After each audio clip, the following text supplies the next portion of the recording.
The story of Asia begins with the story of all of us. Around 60,000 to 70,000 years ago, early modern humans, Homo sapiens, began migrating out of Africa, following coastlines and river valleys across the Arabian Peninsula and into southern Asia.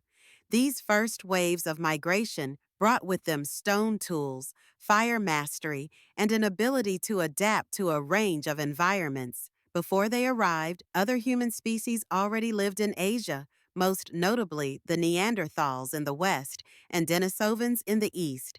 As Homo sapiens spread, they encountered and interbred with these groups. Today, traces of Neanderthal DNA remain in nearly all non-African populations, and Denisovan DNA is especially strong among indigenous peoples of Southeast Asia, Papua, and parts of East Asia. These ancient encounters shaped immunity, adaptation to cold, and even altitude resistance in Himalayan populations. Archaeological sites across India and Southeast Asia reveal early Paleolithic tools, including Acheulean hand axes, evidence that these early peoples lived, hunted, and thrived here. Over tens of thousands of years, isolated groups formed, adapting to diverse climates and landscapes. These were the ancestors of Asia's many peoples, a complex human tapestry beginning with migration, interbreeding, and survival. After crossing into Asia from Africa, early humans spread quickly across the continent. In South Asia, archaeological sites like Bhimbetka in India reveal rock shelters and paintings dating back tens of thousands of years. These early peoples developed new stone tool technologies and learned to thrive in tropical forests, river valleys, and coastal zones. Further east, in modern-day China, fossil discoveries at sites like Zhoukoudian show humans occupying caves and hunting game during the Upper Paleolithic era. In Southeast Asia, Homo sapiens settled along lush coastlines and islands. In caves across Indonesia and Malaysia, archaeologists have uncovered some of the earliest figurative cave art in human history. These early Asian populations adapted to diverse environments, wet jungles, arid plateaus, and snowy mountains. Over time, groups became regionally distinct. Climate, geography, and isolation gave rise to unique languages, customs, and genetic traits.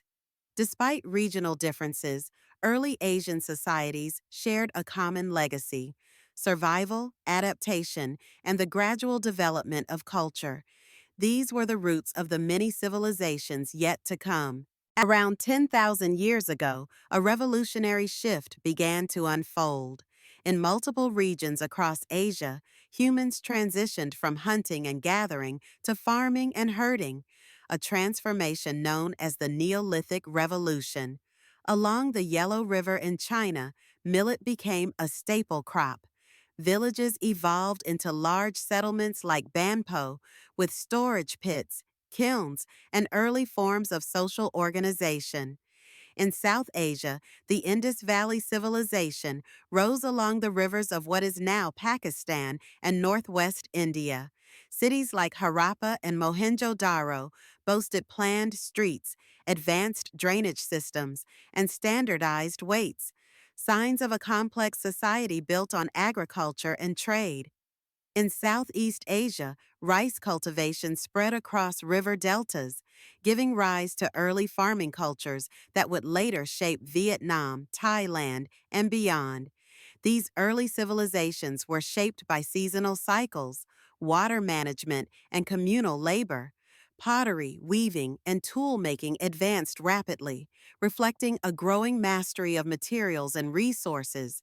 With food surpluses came new social roles: rulers, artisans, priests, and traders. The foundation of organized society was being laid, setting the stage for the empires and cultures that would shape Asia for millennia.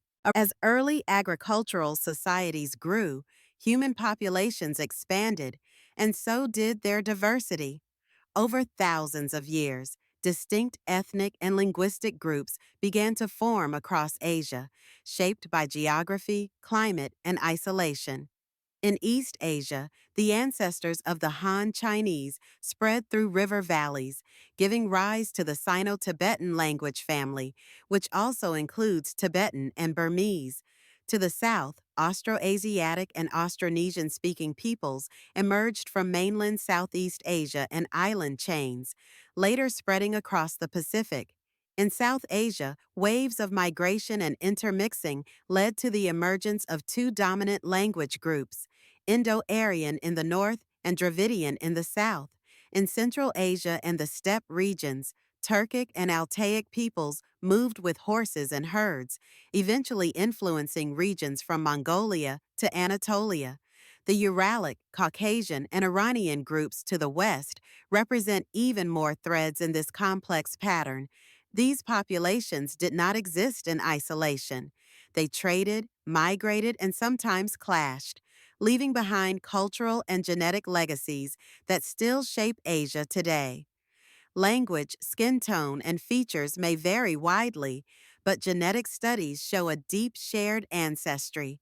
Asia's identity is not one culture or one people, but a mosaic, layered through time, shaped by movement, and united in complexity.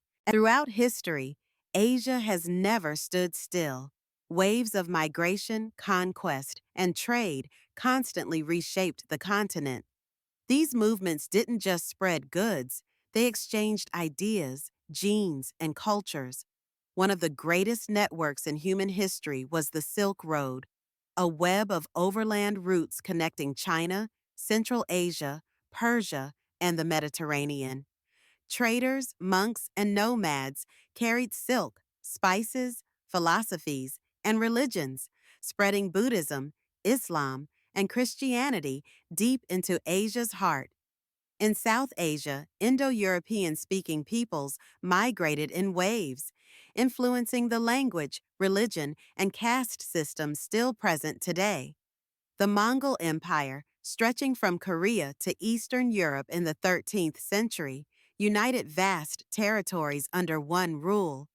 Though known for conquest, the Mongols also protected trade, enabling a golden era of East-West connection. Maritime trade boomed in Southeast Asia. Coastal cities like Malacca and Ayutthaya became cosmopolitan hubs, where Indian, Arab, Chinese, and local cultures mingled. Over time, migrating peoples intermarried, assimilated, or displaced others, leaving lasting legacies in languages, customs, and genes. Asia's story is not one of stillness, but of constant motion and exchange, of boundaries crossed and identities reshaped. Today, Asia is home to more than 4.7 billion people, over half the world's population. From the icy plateaus of Tibet to the tropical islands of Indonesia, from Tokyo's megacity skyline to Mongolia's open steppe, Asia remains as diverse as ever. Each nation carries a unique history, but all are rooted in shared legacies: migration, adaptation, trade, and cultural evolution. Languages spoken in Asia span thousands of dialects and dozens of families: Sino-Tibetan, Indo-European, Dravidian, Altaic, Austroasiatic, and more. Religions: Hinduism, Buddhism, Islam, Christianity, Sikhism, Taoism, Shinto coexist, shaping identities and ways of life. Modern genetic research confirms what history long suggested. Most Asians are linked by deep ancestral threads, even across distant regions. Technological progress, urbanization, and globalization are transforming Asia. Yet indigenous cultures, languages, and traditions persist, preserved by communities that remember where they came from. The idea of being Asian means many things: ethnicity, geography, language, heritage. It cannot be defined by one face, one culture, or one border. In its diversity lies its strength. The story of Asia is not a single tale, but a symphony of human history still unfolding.